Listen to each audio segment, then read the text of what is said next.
Boa tarde. Hoje nós vamos estudar a disciplina Direito Processual do Trabalho. Eu vou me apresentar. Eu sou o professor Evilásio Vitorino de Castro Assunção, professor de Direito Processual do Trabalho, advogado. Então nós vamos dar sequência. Hoje nós temos como título Arbitragem, Jurisdição, Processo. Eu irei citar alguns atos normativos que são muito importantes para a nossa aula de hoje. Os atos normativos, eu cito o CPC, a Constituição da República Federativa do Brasil, a CLT, o enunciado 63 da primeira jornada de Direito Processual do Trabalho, a segunda jornada do Direito Processual Material, as leis 8.906, Lei 13.467, Lei 9.307 e a súmula do TST 418. Em uma pequena introdução, nós vamos apresentar o termo arbitragem. A Lei 9.307, de 1996, que disciplina a arbitragem, traça as regras do procedimento arbitral. O procedimento arbitral é instaurado pela Convenção de Arbitragem, que compreende a cláusula compromissória e o compromisso arbitral. O que isso quer dizer? Essa Lei 9.307, ela vem desafogar, aliás, o judiciário. Muitas dessas causas, muitas dessas demandas, dessas causas, poderão ser constituídas por este instrumento de procedimento extrajudicial. Esse procedimento extrajudicial, ele vem favorecer as partes. E ao longo da nossa matéria, nós vamos estar estudando alguns institutos que esta lei da arbitragem ela traz no bojo para a celeridade do processo. Então, esta lei 9.307, ela veio para desafogar o Poder Judiciário em suas diversas modalidades, em suas diversas causas, que poderiam ser longas, e com este instrumento de convenção da arbitragem, as partes poderão assim constituírem. Vamos entender o que é cláusula compromissória, com base nessa Lei 9.307. A cláusula compromissória, prevista no artigo 4º da Lei 9.307, é o negócio jurídico por meio do qual as partes se comprometem a submeter à arbitragem futuros litígios que possam surgir relativamente a um contrato. Ou seja, as partes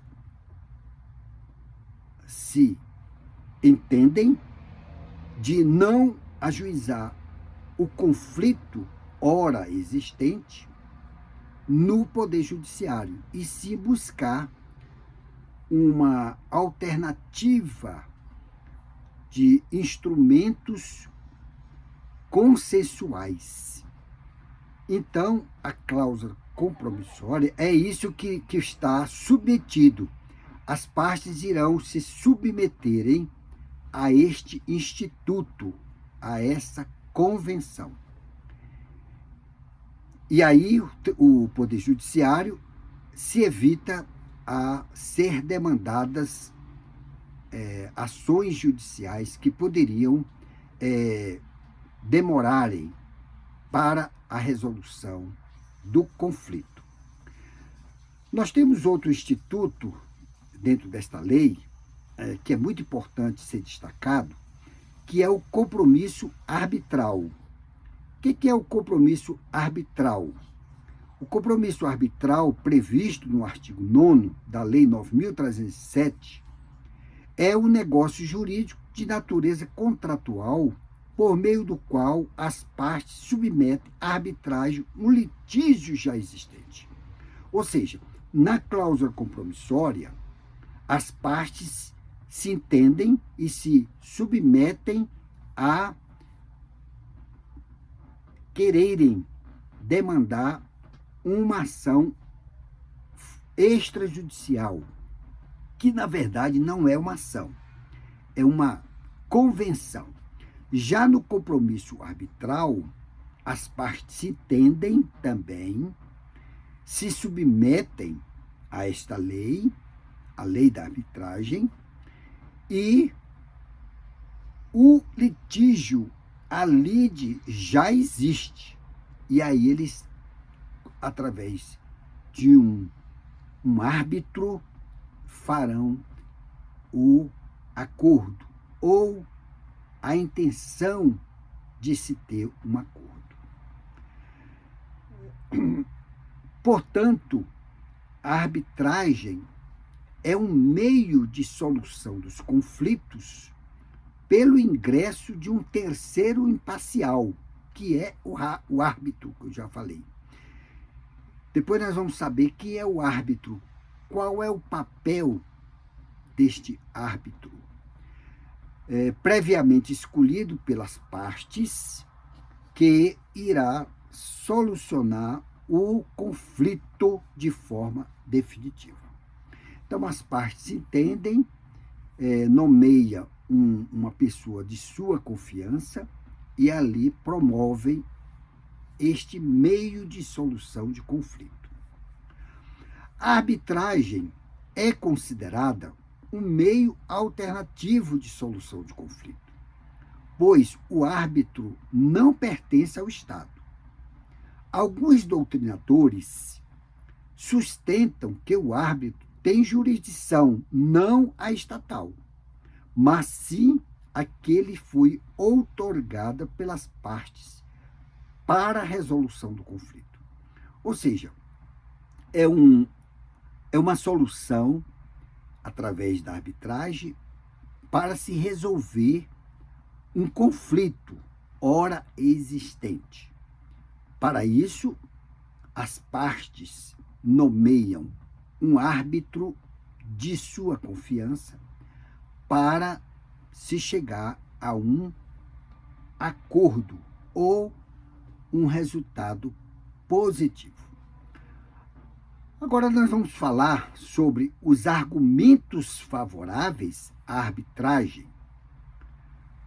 Quais são esses argumentos que levam as partes a optarem pela arbitragem? Conflitos individuais trabalhistas e fixação de cláusula compromissória de arbitragem nos contratos individuais dos trabalhos. Isso é muito importante, conhecermos esses institutos na condução dos processos extrajudiciais ou processos judiciais. Dentre os argumentos favoráveis à arbitragem, pode-se destacar, letra A, maior agilidade nas decisões em face da inexistência de recurso. É muito importante este instituto porque as partes, chegando a um acordo, não haverá outros recursos ou outras demandas que vão prejudicar o andamento processual. Letra B. O árbitro é escolhido pelas partes. As partes têm a liberdade de escolher o seu árbitro, pessoa de confiança. Então, isso é muito bom, isso é mais um argumento favorável à arbitragem. Letra C. Melhores condições da real dimensão do conflito pelo árbitro. É claro, o árbitro ele vai, de todas as maneiras, procurar pacificar esse conflito de uma forma pacífica entre as partes, para que as partes cheguem a um acordo. Fica mais fácil ser essa pessoa do árbitro a intermediar esta situação. D. Maior celeridade de resolução do conflito. Que é claro, um bom acordo é melhor do que se esperar anos e anos por uma solução no judiciário. Então, por isso que é muito positivo e, além de ser positivo, é um processo célere, rápido, eficiente. Letra E. Possibilidade de a decisão dar-se por equidade, se assim convencionarem as partes. O que é este Instituto da Equidade? A equidade é uma das formas de se dar melhor resultado ao processo. Ou seja, maior celeridade, maior eficiência para as partes no que tange ao conflito ora existente. Já os conflitos individuais trabalhistas, que a CLT assim prescreve, não há previsão do Instituto da Arbitragem para a solução dos conflitos em face dos seguintes argumentos. Então, não há previsão, mas a lei, ela flexibilizou em algumas situações. Letra A. Acesso amplo e irrestrito do trabalhador ao judiciário trabalhista. Ou seja, não há necessidade da arbitragem, porque o trabalhador, que é a parte vulnerável, o Estado garante o livre acesso. Professor, onde está esse livre acesso? Ou acesso amplo, que esse trabalhador pode acessar o Poder Judiciário? Está no artigo 5º, 35 da Constituição Federal. B. Irrenunciabilidade do crédito trabalhista. Ele não pode renunciar os valores dos créditos trabalhistas. C. Hipossuficiência do trabalhador. Por ser a parte mais vulnerável, o trabalhador ele tem total proteção do Estado. Nós já vimos em aulas anteriores que essa proteção é viável, porque o trabalhador ele não tem o suporte que as empresas, os empregadores têm. Nós já vimos isso nas aulas anteriores. Letra D. O estado de subordinação inerente ao contrato de trabalho impede que o trabalhador manifeste sua vontade ao aderir a uma cláusula compromissória. Ou seja, a própria lei protetiva da CLT já dá essa garantia para o trabalhador. Então, ele já está amparado pelo Estado e também pela Constituição Federal. Agora, como eu falei, houve aqui uma flexibilização para que este trabalhador possa optar pela arbitragem. Vamos conhecer. E quanto à fixação de cláusula compromissória da arbitragem, Nos contratos individuais de trabalho, o artigo 507-A da CLT possibilitou essa alternativa com as seguintes condições. Letra A. Contratos individuais de trabalho cuja remuneração seja superior a 2 vezes o limite máximo estabelecido para os benefícios do regime geral da Previdência Social, o que equivale a uma remuneração superior a 12.202. Então, aqueles trabalhadores que preenchem esse requisito, se quiserem, podem optar pela arbitragem. Letra B.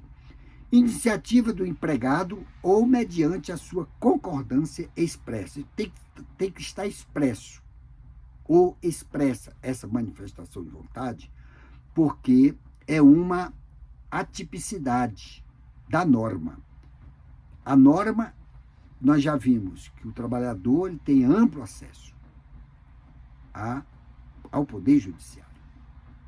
Por fim, a validade do procedimento arbitral pode ser questionada na Justiça do Trabalho.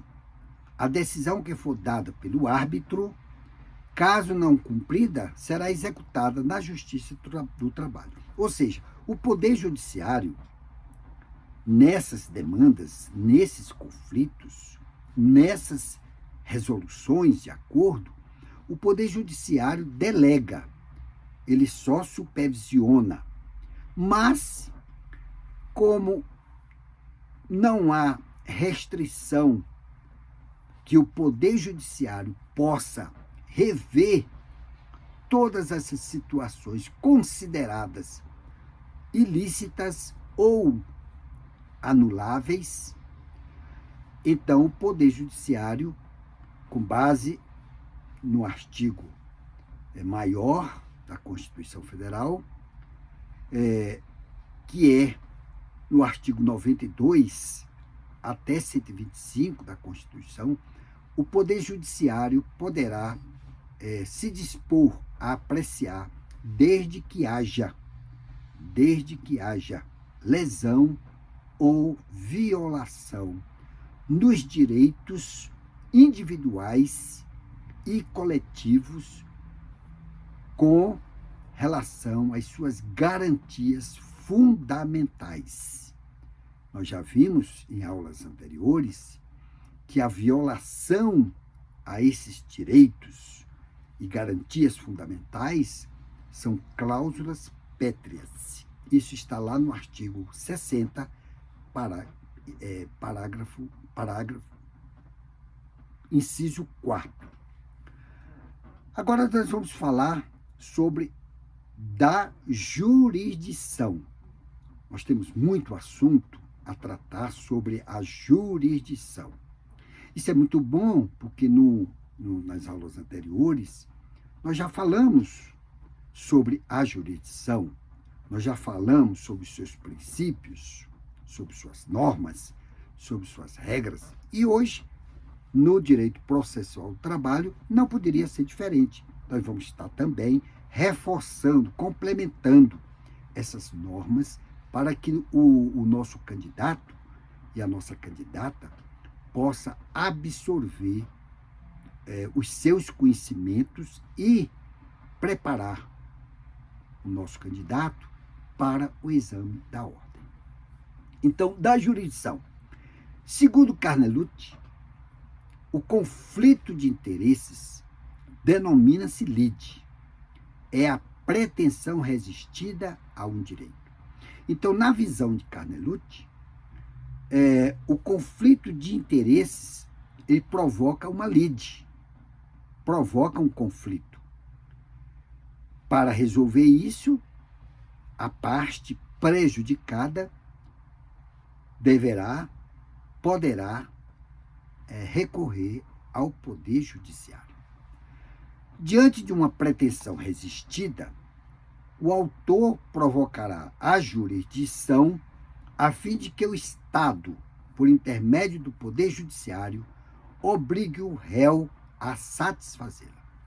Ou seja, Quando houver uma violação ao autor, este autor poderá ir ao Poder Judiciário requerer uma tutela jurisdicional, uma sentença que lhe seja favorável. É isso que o parágrafo está dizendo. E que essa sentença obrigue o réu a honrar o compromisso com relação à sua prática ilícita. Demanda judicial, alguns termos nós vamos estar fazendo uma pequena conceituação para que o nosso aluno possa estar assim, assimilando os seus conceitos, que são muito importantes para o aprendizado. Então, nós vamos conceituar agora o que é uma demanda judicial. Demanda judicial é o ato de ir ao judiciário, pedir a tutela jurisdicional, tem por conteúdo uma pretensão resistida de quem o realiza. É um modo de exigir.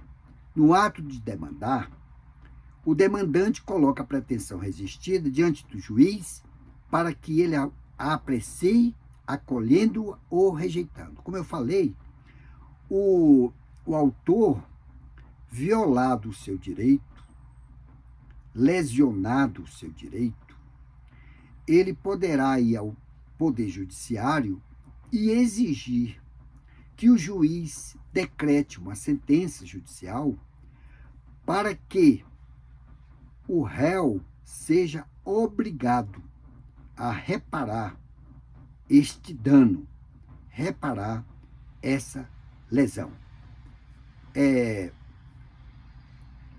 Isto está lá no Código Civil, essa reparação e essa obrigação, no artigo 186 e artigo 927 do Código Civil.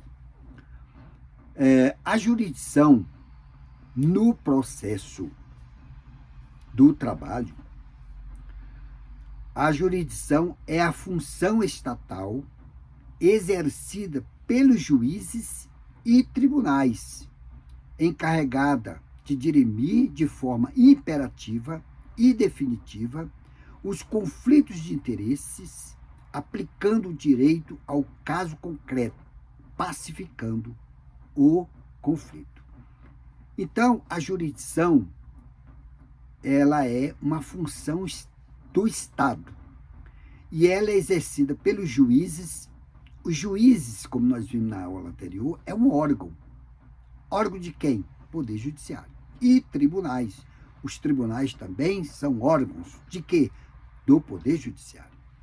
Então, as partes buscam esses tribunais, esses juízes, para que haja uma pacificação dentre essa lide, trazendo ou uma sentença favorável ou rejeitando essa sentença prolatada pelo juiz. O escopo da jurisdição é a pacificação de conflito com justiça, aplicando o direito ao caso concreto.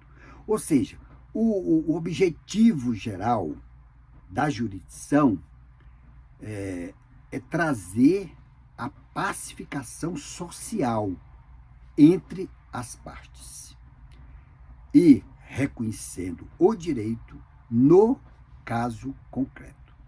No caso, uma ação judicial. Agora nós vamos tratar sobre alguns princípios incorporados no direito trabalhista. Vamos iniciar pelo princípio da inércia. O princípio da inércia, a jurisdição é uma atividade provocada, pois ela não atua sem que uma parte traga uma pretensão resistida a ser apreciada pela justiça. Nós já vimos isso lá na aula de Código de Processo Civil, que o artigo 2º, ele fala também desse princípio, que a provocação no judiciário deve ser promovida por uma das partes.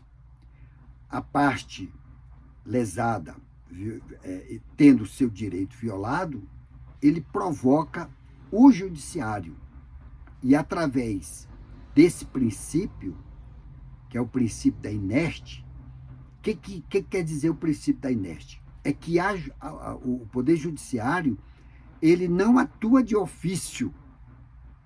Ele não atua de ofício, salvo os casos expressos na lei. Mas essa provocação, essa perseguição do processo deve ser promovida por uma das partes. É este o objetivo do princípio da inércia, que o Estado não atua de ofício nas demandas judiciais. Outro princípio é o princípio de caráter publicista. Quer dizer que a jurisdição é estatal, nós já vimos que a jurisdição é do Estado, ou seja, é exercida pelo Estado e é indelegável, ou seja, o Estado não delega seus poderes, sua formatação. Em alguns casos, extremo, previsto em lei, mas, na regra, é indelegável. Vamos falar sobre outro princípio, que é o princípio da inafastabilidade. Uma vez trazida uma pretensão resistida ao juízo ou ao Poder Judiciário, o Estado tem de dar uma resposta a esta pretensão resistida. Pode haver uma lacuna na lei, mas não do direito. No momento que o juiz recebe uma demanda e essa demanda é distribuída a um juiz competente, o Estado deve dar uma resposta a esse requerente. Ele também não pode alegar falta de lei para aquele caso concreto. Então, ele pode buscar o que estiver em lacuna da lei, ele pode buscar os outros institutos que nós já vimos, não é isso?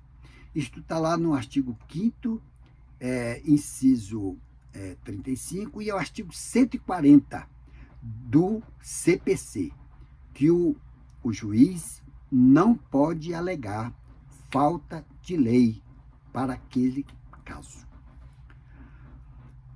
Princípio da atividade substitutiva.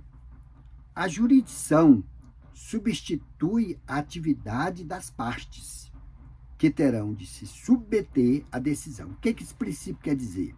Ele quer dizer que o juiz, ele substitui as partes. Quem são as partes, professor? Autor e réu. Então, esse princípio quer dizer também que as partes devem submeter a esta decisão do juiz. Princípio da imutabilidade. A decisão judicial, ela é imutável, ou seja, ela é definitiva. O juiz, quando dá uma sentença, a princípio, ela é definitiva. Salvo aqueles casos que cabe recurso, aí é diferente. Formando a chamada coisa julgada material. Por isso que ela é definitiva. Então, quando o processo assim encerra, subentende-se que já foi suprido, exaurido todas as instâncias que eram cabíveis. Princípio da territorialidade. Princípio da territorialidade. A jurisdição somente atua dentro de um limite territorial de soberania. Ou seja, esse princípio significa dizer que a jurisdição abrange o país. Agora, se houver casos atípicos, por exemplo, sentença estrangeira, tratados, etc., então aí já vamos partir para outro instituto, e não este. Espécie de jurisdição. Nós temos duas espécies fundamentais, que é a espécie da jurisdição contenciosa e jurisdição voluntária. Vamos estar conhecendo o conceito de jurisdição contenciosa. Pressupõe a existência de lide. Lide nós já vimos que é um conflito. Atuando a jurisdição de forma imperativa, dirimindo o conflito e impondo coercitivamente o cumprimento da decisão. A jurisdição contenciosa atua por meio do processo judicial. Ou seja, para a jurisdição contenciosa, se lembra lide. Lide significa conflito. No momento que o juiz decide, sentencia, ela passa a ser uma norma imperativa, interprocesso, interpartes, e subtende que é um processo judicial. Agora vamos conhecer a jurisdição voluntária, diferentemente da contenciosa. A jurisdição voluntária caracteriza-se como administração pública. Eu queria fazer aqui uma observação. A maiúsculo, P maiúsculo. Quando falo administração pública com A maiúsculo e P maiúsculo, significa que é a administração pública, direta, indireta, etc., etc. Caracteriza como administração pública de interesses privados, não a partes, e sim interessados, pois não há lide, uma vez que entre as partes há consenso e não conflito. Então, a jurisdição contenciosa, em outras palavras, são ações extrajudicial. Um exemplo, professor. Uma averbação na certidão de casamento, uma ação de inventário, uma ação de divórcio consensual, uma ação de reconhecimento de paternidade, uma ação de desmembramento de um lote, onde as partes querem dividir o lote. Isso pode ser feito extrajudicial. Chama-se jurisdição contenciosa, diferentemente da judicial. A judicial lembra lide, lembra conflito.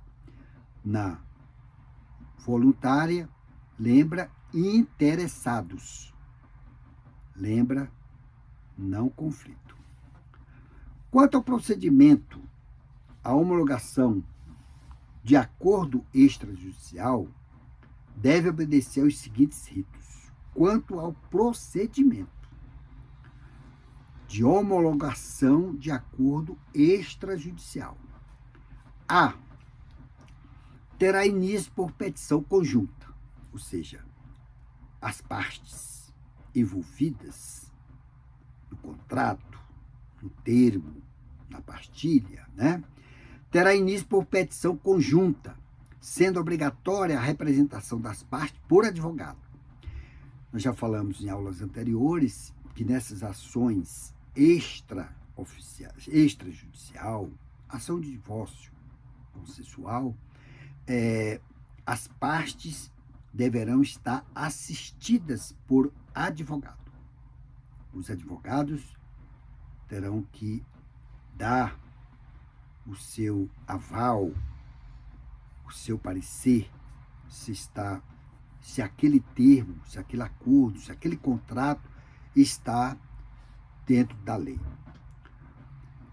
Então, letra A, terá início por petição conjunta, sendo obrigatória a representação das partes por advogado, que não poderá ser comum. Opa, advogado não pode ser comum. Isso na área trabalhista. Na área civil, pode. Nós estamos aqui falando do direito do trabalho. Então, faculta-se ao trabalhador ser assistido pelo advogado do sindicato de sua categoria. Não será cabível se a parte se valer do jus postulante. Este advogado, ele não pode buscar essa prerrogativa do jus postulante. Tem que ser através de um advogado do seu sindicato. Isso para o direito do trabalho. B. Não há prejuízo do prazo contido no artigo 477 e não afasta a aplicação da multa, também prevista no artigo 477 da CLT. C. No prazo de 15 dias, a contar, muito importante, porque a prova da OAB é uma prova prática, uma prova de capacidade científica, não é prova de peguinha, como já falei. Então, o nosso candidato tem que estar atento. A prova da FGV, ao candidato, ela quer saber se você conhece a norma, conhece a lei. Então, por isso que as provas são práticas e não peguinha. Então, a letra C, uma questãozinha aqui, no prazo de 15 dias a contar. Então, é importante que o nosso aluno esteja atento. A contar da distribuição da petição. Os prazos do direito do trabalho, eles são diferentes do prazo da lei civil, do processo civil. Então, tem alguns prazos que o operador do direito deverá estar atento, porque são prazos distintos. Então, no prazo de 15 dias, a contar da distribuição da petição, o juiz analisará o acordo, designará audiência, se entender necessário, e proferirá a sentença. Você vê que é tudo muito rápido. O juiz analisa, verifica se há possibilidade de uma audiência, e se não houver, já parte para a sentença. Letra D. A petição de homologação do acordo extrajudicial suspende o prazo prescricional da ação quanto aos direitos nela especificados. Ou seja, a petição de homologação de acordo, ele suspende este prazo. Esse prazo é muito importante para que as partes estejam atentos ou atentas, né? Letra E. O prazo prescricional, nós já vimos que ele foi suspenso, né? Agora, a letra E é o inverso. O prazo prescricional voltará a fluir, ou seja, voltará a correr o prazo no dia útil seguinte ao do trânsito em julgado da decisão que negar a homologação do acordo.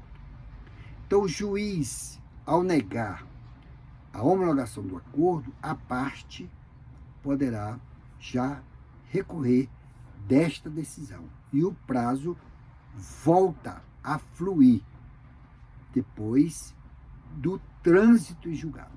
O que é o trânsito em julgado? É uma certidão emitida pelo tribunal e, ao ser disponibilizado um DJE, os advogados já podem trabalhar em suas peças.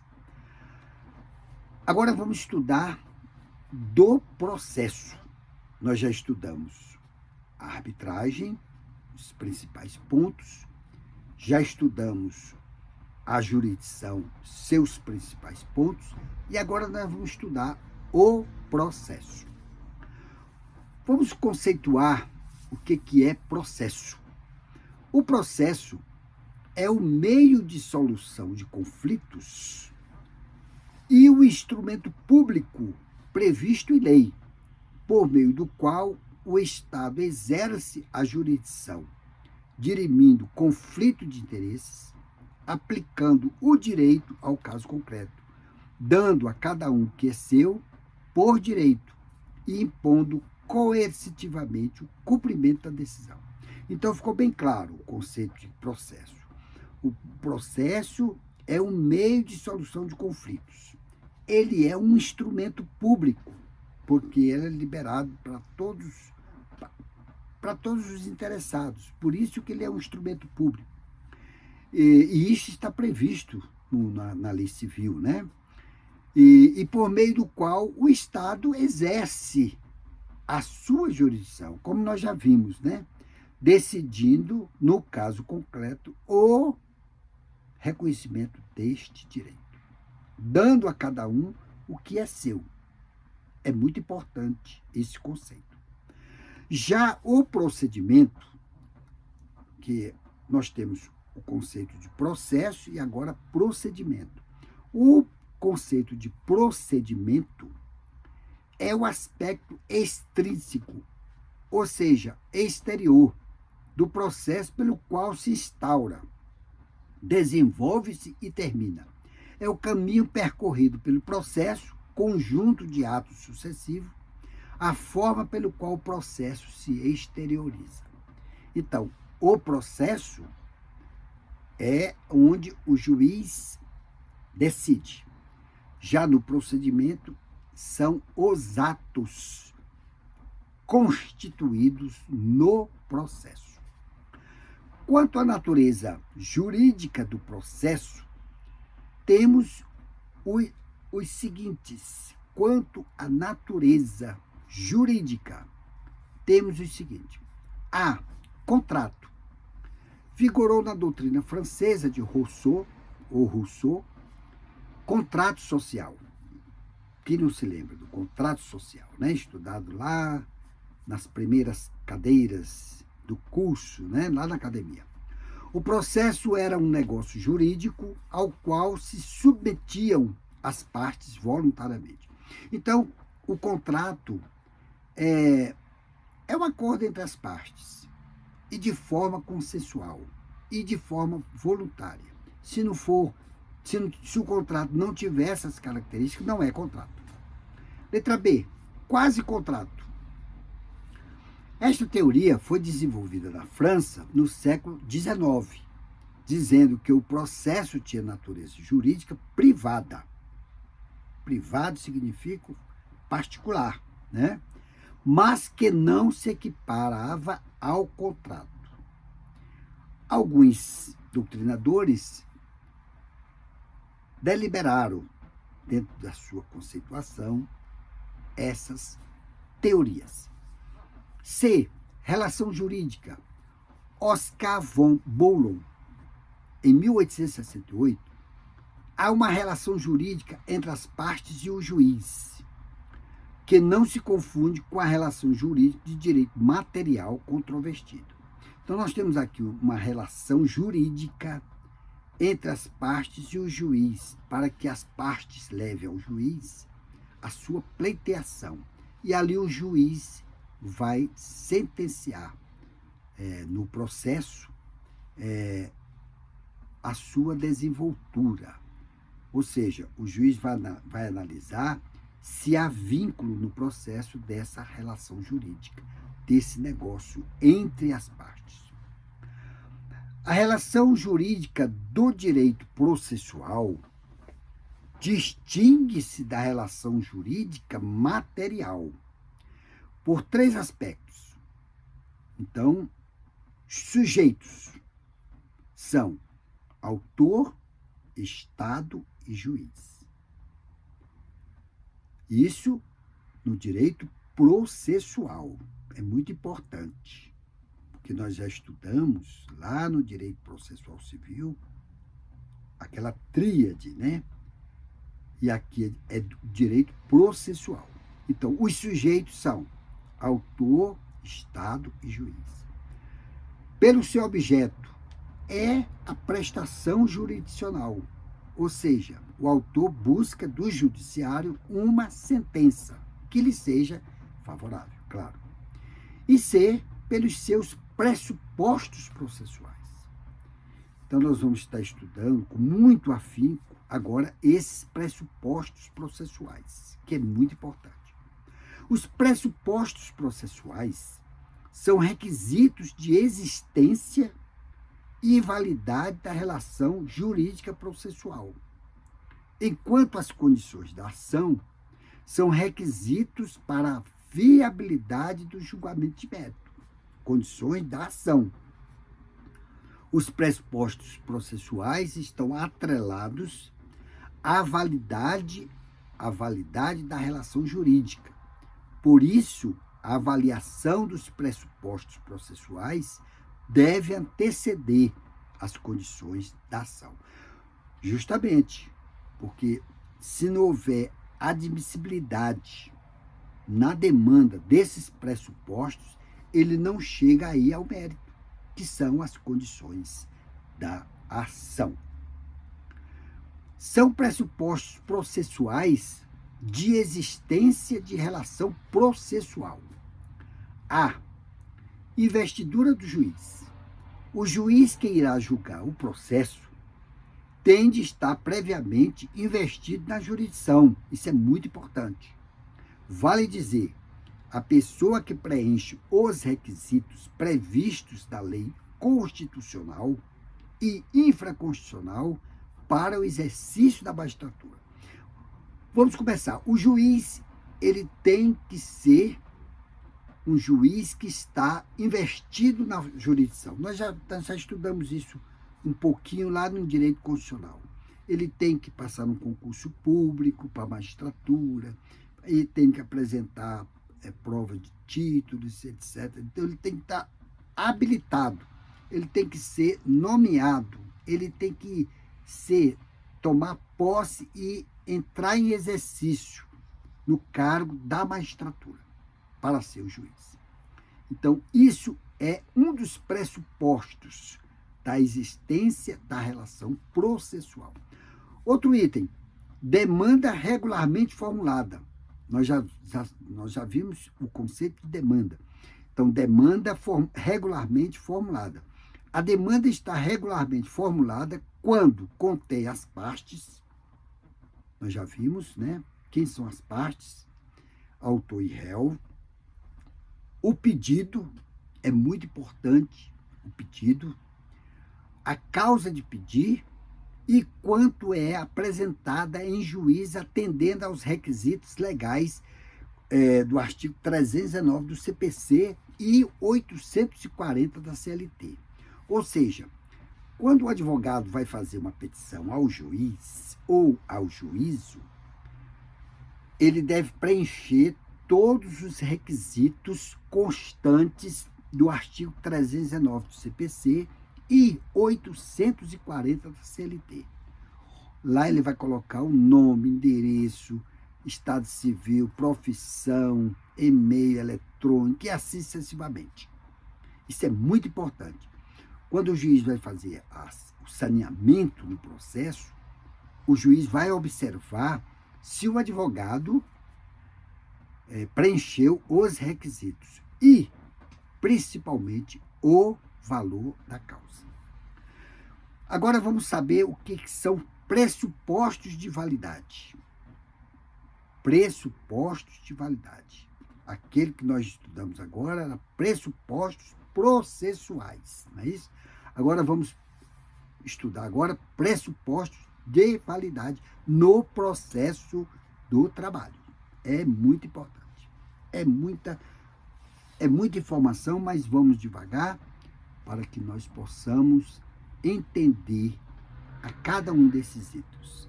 E quando você, meu candidato e minha candidata, estiver investido no cargo de advogado, você vai trabalhar na prática com esses institutos que nós estamos ensinando. Pressuposto de validade. Letra A. Competência material. Somente poderá julgar o processo o órgão jurisdicional que seja competente em razão da matéria. Se o juiz não tiver competência material para atuar no processo, será nulo. O que é órgão jurisdicional? O tribunal, o juiz, a vara competente. E outra coisa, tem que ser alusiva à matéria. O juiz eleitoral, ele não vai julgar uma ação de despejo, por exemplo. Não é que ele não tenha competência, mas é em razão da lei de organização judiciária, que assim define. Depois nós vamos estudar lá na frente o que é essa norma, lei de organização judiciária, para ali nós deliberarmos e definirmos as matérias concernente a cada juiz, ou a cada vara, ou a cada juízo. Não fazendo assim, essa demanda será nulo, ou processo nulo. B. Imparcialidade do juiz. A imparcialidade do juiz é um pressuposto processual de validade do processo. Por isso, caso o juiz impedido atue no processo, ele será nulo. Se o juiz for suspeito, o processo será anulado. Nós já vimos isso na aula anterior. Quais são as causas que o juiz é impedido e quais são as causas que o juiz é suspeito. Então, no processo do trabalho, o juiz, quando declarado suspeito, ele será anulável. E quando for impedido, quando for declarado impedido, o processo será nulo. Tem mais um, capacidade das partes. Opa, isso aqui é muito importante. Capacidade das partes. Capacidade das partes, as partes devem ter capacidade para ser parte e para estar em juízo.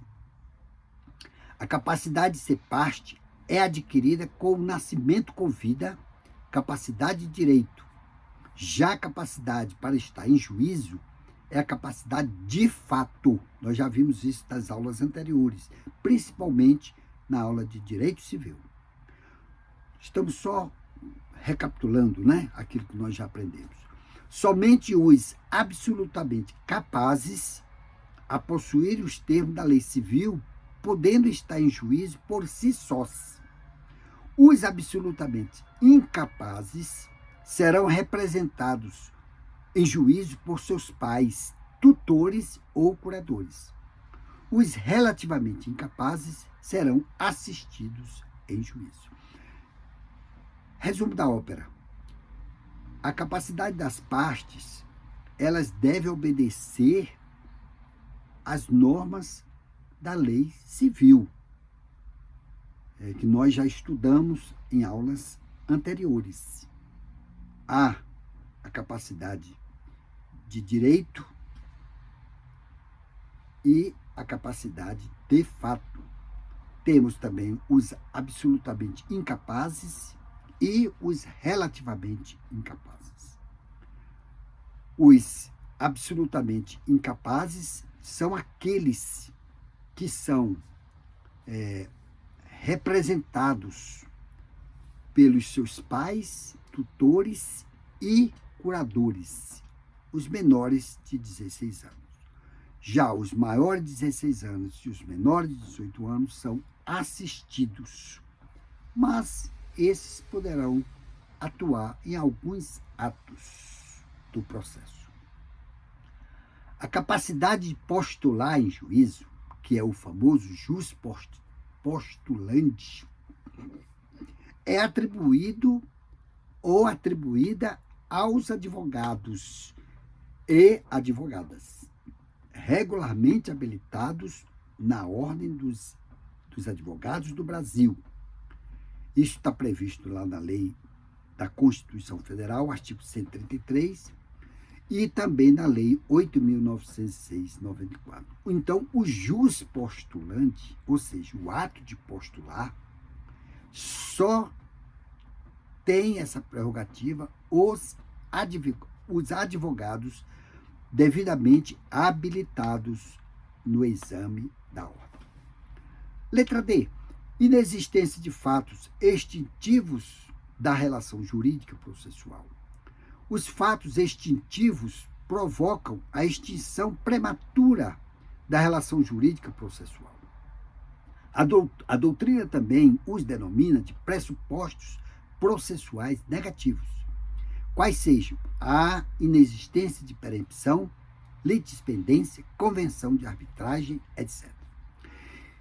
Dentro deste contexto, nós temos quando há uma situação que o advogado faz a petição ao juízo, que ela é considerada uma demanda inépcia, ação inepta.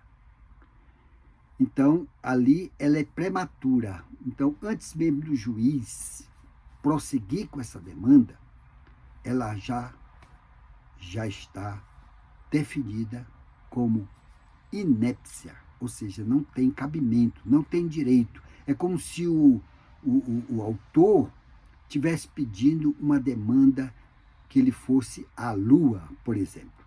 Então, é uma petição inepta. E também a doutrina denomina como pressuposto processual negativo. Por quê? Porque, como nós já vimos, pode haver o instituto da perempção. Que é a perempção? Perempção é quando o autor ele promove por 3 vezes o mesmo pedido daquela ação. E a litispendência? A litispendência significa que há 2 demandas com os mesmos autores, com a mesma causa de pedir, com o mesmo objeto e etc. E a convenção de arbitragem, nós já vimos, que se ela for nula, essa convenção for nula ou tiver algum ato que não esteja de acordo com a lei, ela poderá ser levada ao Poder Judiciário. E, finalmente, a letra E. Respeito às formalidades do processo. Respeito às formalidades do processo. Os atos processuais devem ser praticados em consonância com os requisitos previstos em lei, sob consequência de nulidade. Então, todo processo ele deve obedecer à norma, à regra, e deve obedecer os requisitos da lei. E, em uma pequena conclusão, eu quero deixar aqui o seguinte: os temas abordados nessa aula magna trataram sobre arbitragem, jurisdição e o processo. Na arbitragem, como fluidez, há mais uma alternativa na celeridade do processo. Ganham todos e a justiça deixará de julgar processos que poderiam demandar muitos anos de persecução do feito. Na jurisdição, o poder estatal estará sempre presente, principalmente naquelas demandas que a parte mais vulnerável não tem acesso ao processo. Mas, nesse caso, especificamente, o Estado garantirá esse acesso ao Poder Judiciário, que não excluirá o cidadão da apreciação do Poder Judiciário na violação e lesão de seus direitos. E no processo, como forma de ser um instrumento público, para que as partes possam levar ao judiciário suas demandas, consideradas lides, conflitos, na confiança de que o juiz resolverá as mesmas. Como fonte, eu trouxe a obra magna do professor Mauro Schiavi, S-C-H-I-A-V-I, Schiavi, curso de Direito Processual do Trabalho, editora JusPod 2023. Mas antes de eu encerrar essa nossa aula de hoje, eu gostaria de convidar meu aluno e minha aluna, meu candidato, minha candidata, que você aponte o seu aparelho de celular para o nosso QR Code, que vai aparecer aí na sua telinha do computador, ou do seu celular, ou mesmo do seu tablet ou a televisão, no nosso canal YouTube, e aponte seu celular para o nosso QR Code e ele vai direcionar aos nossos endereços WhatsApp, o Instagram, onde no Instagram nós temos todas as aulas devidamente organizadas, que faz a composição do edital da OAB, irá selecionar também para o endereço do nosso site, do nosso escritório de advocacia, onde eu recomendo que você acesse o nosso site, que lá no nosso site tem vários artigos de direito, artigos jurídicos super atualizados. Então, acesse lá o nosso site, que é evilasioassuncal.adv.br. É o nosso site do nosso escritório. Bem como o nosso endereço eletrônico. Caso você tenha ficado com alguma dúvida, algum tópico da nossa aula de hoje, mande para nós. Mande para nós o seu questionamento, que em breve nós iremos lhe responder. A nossa próxima aula, aqui no nosso canal YouTube, é Direito Tributário. Até a próxima aula. Muito obrigado.